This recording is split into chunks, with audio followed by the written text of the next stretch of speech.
خودکشی کر رہے ہیں، دھڑلے سے کر رہے ہیں۔ بڑی افسوس کی بات ہے، مسلمان بھی اس میں شامل ہے۔ حالانکہ اس بات کو ہمیں سمجھنا چاہیے، اللہ تعالیٰ ہمیں مختلف طریقوں سے آزماتا ہے، اور جو انسان مصیبتوں میں صبر کرے، شکر کرے، مضبوطی سے جم جائے اور مصیبتوں کو فیس کرے، ایک پہاڑ جیسا جم جائے ہو، تو اللہ رب العزت پھر ایسے انسان سے راضی ہوتا ہے، اس لیے کہ ایسا انسان اپنی تقدیر سے، جو اللہ رب العزت نے اس کی تقدیر لکھی ہے وہ اس سے راضی ہے، اس کا رب بھی اس سے پھر راضی ہو جاتا ہے اور اس کو بہت بڑی بڑی نعمتیں دیتا ہے۔ لیکن یہاں صبر اور تحمل اور شکر کا مادہ ایک انسان میں ہونا چاہیے، یاد رکھیے، یہ نہ ہوگا تو پھر انسان خودکشی کی طرف جاتا ہے۔ اللہ سبحانہ تعالیٰ سورہ بقرہ سورہ نمبر 2 آیت نمبر 155 سے لے کر 157 میں فرماتا ہے، بڑی مشہور اور معروف آیتیں، تقریباً لوگ جانتے ہیں، بار بار سنی ہوں گی، قاری حضرات نمازوں میں بار بار پڑھتے ہیں، امام پڑھتے ہیں اور قرأت کی جاتی ہے۔ اللہ فرماتا ہے اور کہتا ہے وَلَنَبْلُوَنَّكُمْ بِشَيْءٍ مِّنَ الْخَوْفِ وَالْجُوعِ وَنَقْصٍ مِّنَ الْأَمْوَالِ وَالْأَنفُسِ۔ اللہ فرماتا ہے اور کہتا ہے وَلَنَبْلُوَنَّكُمْ، ہم تمہیں ضرور بھی ضرور آزمائیں گے۔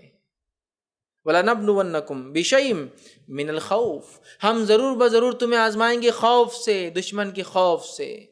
ڈر بھی خودکشی کی وجہ بن جا رہی ہے، ارے ایسا ہو جائیں گا، حکومت یہ ایکشن لیں گی، پہلے ہی مار لو اپنے آپ کو، خوف سے۔ والجوع، اور تمہیں ہم بھوک سے آزمائیں گے۔ بھوک مال کی موجودگی میں بھی ہو سکتی ہے، بھوک بغیر مال کی بھی ہو سکتی ہے۔ پیسہ ہے لیکن کھانا نہیں، اناج نہیں، شہروں میں کیا کریں گے، لوٹ مار مچی ہے، پیسہ نہیں اس لیے خرید بھی نہیں سکتے اور موجود بھی نہیں، یہ بھی مشکل۔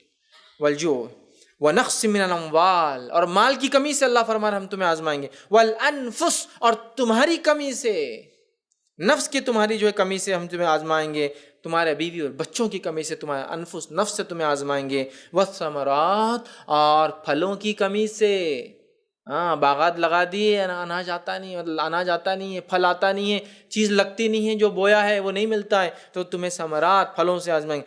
وبشر الصابرین، اور خوشخبری سنا دیجئے ان تمام چیزوں میں جو انسان صبر کرتا ہے۔ اور آگے فرمایا الذین اذا اصابتهم مصیبۃ، اور ان لوگوں کو جب مصیبت آتی ہے، جو اللہ کے نیک بندے ہوتے ہیں، توحید پرست ہوتے ہیں، حقائق دنیا کے جانتے ہیں، reality of life of this world وہ سمجھتے ہیں کہ دنیا کی زندگی آزمائش ہے، جب سمجھتے ہیں تو وہ کیا کرتے ہیں، صبر کرتے ہیں۔ تو اللہ فرما رہا ہے ان کو صبر کا بشارت دے دو، الذین اذا اصابتهم مصیبۃ، اور وہ صبر کرنے والے جب ان پر کوئی مصیبت آتی ہے تو کیا کرتے ہیں، قالوا انا للہ وانا الیہ راجعون، اے اللہ ہم تیری طرف سے آئے تھے، تیری طرف جانا ہے، اے اللہ تو نے ہمیں بھیجا تھا، ہم تیری طرف لوٹ کے آئیں گے، مال دیا تھا لے لیا تیری مرضی، جان دی تھی لے لی تیری مرضی، اولاد دی تھی چھین لی تیری مرضی، باغات دیے تھے واپس لے لیے تیری مرضی، جو کچھ تو نے دیا تھا تو نے لے لیا اللہ، بس انا للہ و انا الیہ راجعون۔ تو یہ مصیبت میں صبر کرتے اور کہتے ہیں اے اللہ ہم تیری طرف سے آئے تھے، تیری طرف دوڑ لوٹ کے جانا ہے۔ اولئک علیہم صلوات من ربہم، تو انہی لوگوں پر اللہ کی طرف سے اللہ کی رحمت،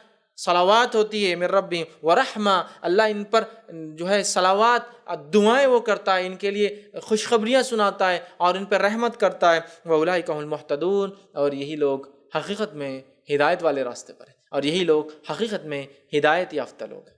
تو اللہ